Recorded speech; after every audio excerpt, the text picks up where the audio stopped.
আজি দুপৰীয়া ভাতকেইটা খাব নোৱাৰিলোঁ। সেই কচু বিলাহী ঔটেঙা দি ইমান ডাঙৰ ডাঙৰ মাছৰ টুকুৰা দি ভাত বনালোঁ, এগঢ়াও পেটলৈ নগ'ল। আই বোপাই হ'লে ডাঙৰ মাছে খাবলৈ নোপোৱা হ'লোঁ।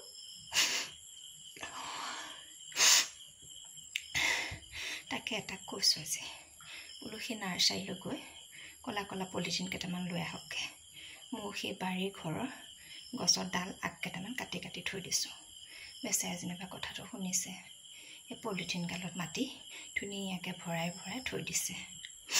মই ৰাতিপুৱা উঠি সোনকালে সেই আগকেইটা পুতিম, পুতি ডাইৰেক্ট ৰূপহী বজাৰলৈ গৈ মাছৰ কাৰ্টুন দুটা উঠাই ল'ম, ওপৰত পূৰা গছ পুলি দি ঢাকি লৈ গুচি যাম।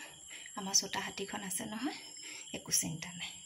যাম আৰু বাটত যদি ধৰে কি আনিছ, বোলো এই মামাই দিয়া গছপুলি বিলোৱা আমি ঠিকা লৈছোঁ আকৌ, সেয়া আমি দিবলৈ আহিছোঁ। সেই বুলি কৈ চিধাই মাছখিনি আই বোপাই হাতত পচাই দিমগৈ।